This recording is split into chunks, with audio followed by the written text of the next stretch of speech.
Harga sebuah kesuksesan. Dalam sebuah kunjungan kerja ke negara tetangga Singapura, saya mendapatkan sebuah tiket menonton balet. Bagi saya, menyaksikan sebuah pertunjukan kesenian seperti opera maupun balet bukan merupakan kenikmatan atau kebanggaan. Saya bukan orang yang terlalu menyukai seni dan mengerti kesenian. Namun, saya suka keindahan, saya suka kerapian dan kebersihan. Dan bagi banyak sahabat, ketiga hal itu merupakan bagian dari kesenian. Begitulah para filsuf selalu pandai mengolah kata menjadi pemahaman baru. Padahal menurut saya beda juga maknanya. Apakah saya akan menonton pertunjukan balet klasik Swan Lake itu di tengah padatnya jadwal pertemuan dan di tengah diskusi panjang bisnis? Sebenarnya hampir tidak ada waktu untuk menikmati pertunjukan balet tersebut. Di sisi lain, undangan itu datang dari mitra bisnis di mana kami sedang proses membahas bisnis jangka panjang. Undangan ini datang dari pimpinan tertinggi sebuah perusahaan minyak yang sangat dihormati di dunia. Kalau dalam catatan bilioner indeks di Forbes, perusahaannya masuk 500 besar dunia. Posisi ini membuat saya mengharuskan diri mengikuti acara balet tersebut yang sejujurnya saya tidak paham sama sekali. Saya ingat,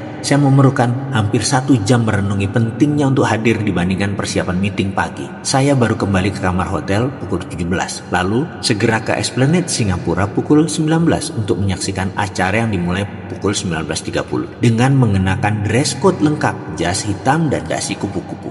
Waduh, urusan dasi kupu-kupu ini memang ribet. Beda banget pakai dasi kupu-kupu clip-on yang sudah jadi langsung dipasang dengan dasi yang masih lembaran dan harus menyimpul sendiri kupu-kupunya. Bisa habis 15 menit hanya untuk membuat dasi tersebut tampak seimbang dan pas dilihatnya. Pasalnya yaitu tadi, saya tidak terbiasa dan tidak suka. Satu hal dalam perenungan untuk menghormati undangan tersebut adalah nyetel hati. Gak paham, gak nyaman, tapi saya harus menyaksikan penampilan balet yang diawali dengan gala dinner pertunjukan akbar tersebut. Saya tahu harga tiketnya mahal dan lagi posisi duduk saya di balkon nomor 2 dari balkon utama. Ada 6 balkon utama di Esplanade. Yang satu berisi BOD, Board of Director mitra bisnis kami, dan gosipnya yang 5 lagi terisi oleh Perdana Menteri Singapura waktu itu yaitu Goh Chok Tong serta keluarga mantan Perdana Menteri Singapura pertama yang tentunya semua orang tahu, Lee Kuan Yew. Namun yang namanya nggak nyaman, saya tetap perlu berusaha menyemangati diri sendiri di mana pikiran saya melompat jauh di masa kuliah dulu. Ini untuk memotivasi saya. Dari 144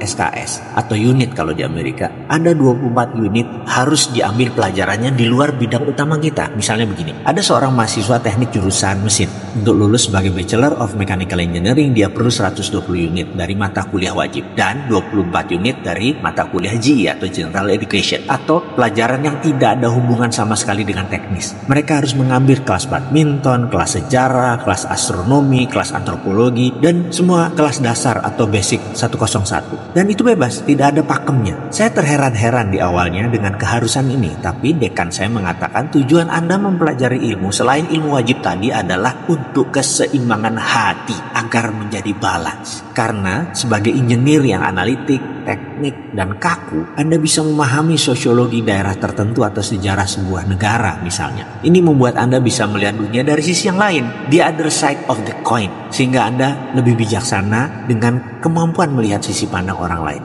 Karena saran tersebut, saya pun mengambil kelas klasik jazz 3 unit, sejarah dunia, arkeologi yang berurusan dengan dinosaurus, serta kelas gastronomi atau ilmu tentang makanan. Itu semua jauh dari dasar keilmuan saya di sekolah aplikasi psikologi sebagai Master Criminal Mind dan Forensic Investigator. Benar-benar tidak nyambung. Namun, saat itu, saya bisa melihat dunia meskipun hanya dari kelas kecil saya. Jujur, saya bisa melihat the other side of the coin. Berdasarkan ingatan tersebut, saya pun memutuskan saya akan melihat sisi lain kehidupan. Saya akan menonton pertunjukan balet tersebut. Saya kuatkan hati saya pump up, saya semangatkan, saya bulatkan tekad. Saya pun tiba di Esplanade tepat waktu. Sebagaimana kebiasaan pertunjukan red carpet seperti waktu itu, yaitu diawali dengan makan mewah berkelimpahan dan ramah tamah sesama penonton yang merupakan high society di Singapura dan banyak ekspatriat. Saya mengambil sisi menyendiri sambil membaca buku isi jalannya pertunjukan dan membaca nama-nama balerina siapa yang akan manggung. Perilaku saya yang mengambil posisi aman sebagai pengamat di ujung adalah perilaku kebanyakan para introvert seperti saya. Kalau tidak nyaman, ya memilih mojok sendiri. Ada 2 nama yang menarik perhatian saya. Pertama, nama penyanyi opera tenor Lea Salonga Salongga sebagai bintang tamu. Kebetulan dia termasuk idola saya, sehingga saya pun merasa excited dan sedikit lebih nyaman. Kedua, ada nama seorang balerina Indonesia di daftar penari utama. Saya tidak tahu apakah ini orang yang sama, tetapi 20 tahun yang lalu saya pernah punya sahabat balerina. Dia di New York untuk mengambil sekolah tari dan tidak pernah bertemu sejak saat itu. Saya masih ingat sosoknya dulu yang cantik, tinggi, anggun. Itu 20 tahun yang lalu. Tapi saat ini saya nggak ada bayangan sama sekali. Kemudian terdengarlah pengumuman bahwa pertunjukan akan segera dimulai. Kami semua menuju tempat masing-masing. Saya sudah memotivasi diri saya sehingga isi kepala saya hanya prasangka baik, dan saya akan enjoy the moment, enjoy the present. Singkat cerita, pertunjukan 2 jam tersebut mendapatkan standing ovation. Luar biasa. Saya yang kurang paham saja mengikuti acara tersebut melongo kagum. Apalagi mereka yang paham dan mencintai pertunjukan balet klasik. Saya lihat banyak penonton yang menitikan air mata haru. Tepuk tangan meriah dan wajah sumringah penonton jelas terlihat ketika lampu panggung menyala terang di akhir acara. Mata saya tertuju kepada balerina Indonesia tadi, dan benar saja dia teman saya. Di penghujung acara, seluruh penari berbaris membungkuk menghormati penonton yang memberikan penghormatan balik dengan tepuk tangan sambil berdiri, standing ovation. Sebuah kesantunan yang indah bagi saya. Saya terus menatap teman saya yang masih cantik dan anggun. Beberapa gerakannya di panggung tadi mengundang decak kagum banyak penonton. Indah sekali. Saya bertanya-tanya dalam pikiran saya apakah dia masih mengenal saya. Entah mengapa saya memilih untuk mencari tahu. Ketika semua penonton berbalik arah keluar, saya balik arah menuju ke panggung yang gordennya mulai ditutup. Tepat dekat panggung ketika tirai hampir ditutup, teman saya yang berada di barisan agak samping berbalik badan. Saya rasa mata kami sudah saling bertatapan. Saya baru saja hendak menyapa, melambaikan tangan, tapi dia terus berjalan sambil menjinjit seperti kebiasaan para balerina. Tak disangka, beberapa saat kemudian dia membalik badan dan kembali menatap saya yang berdiri tepat di sisi panggung. Pupil matanya kontan membesar, artinya dia ngeh dan masih mengenal saya. Saya pun tersenyum sambil melambaikan tangan. Dia membalas dengan melambaikan kedua tangannya ke depan. "Mas Uwi ya?" katanya. Asli saya tidak mendengar suaranya, tapi gerakan bibirnya membuat saya mengangguk. Saya pun memiringkan kepala ke kiri memberi isyarat agar dia menemui saya di sisi panggung kiri. Akhirnya dia berpisah dari penari lain dan menemui saya. Di sisi belakang panggung, 2 kenalan lama bertemu kembali, pelukan persahabatan 20 tahun tidak bertemu mengawali perjumpaan singkat tersebut. Saya pun tidak bisa menghentikan lidah saya untuk tidak memuji dirinya. "Pertunjukan tadi luar biasa, kamu masih seperti yang dulu, masih seperti berusia 19 tahun, kata saya, yang dijawab dengan rona merah di pipi dan tonjokan kecil ke tangan saya. Itu respon seorang yang GR tentunya. Saya diminta duduk di tempat tumpukan properti panggung. Mulutnya nyerocos bertanya tentang apa yang terjadi 20 tahun ini. Saya pun menceritakan singkat jalan hidup saya dan dia menceritakan sekilas kehidupannya sambil melepas sepatu baletnya. Mata saya pun menatap tajam telapak kakinya. Saya sangat terkejut melihat bilur lebam kakinya. Dia seorang penari balet yang hebat, cantik, anggun, dan indah gerakannya. Namun kakinya penuh dengan banyak bekas luka yang tidak terlihat saat dia menari dengan indahnya. Dia pun menatap saya dan berkata, "Kenapa Mas?" Saya diam saja kemudian berkata, "Kaki kamu?" Tanya saya yang gantung. Dia menjawab, "Itulah harga sebuah keindahan Mas. Bukankah kehidupan begitu?"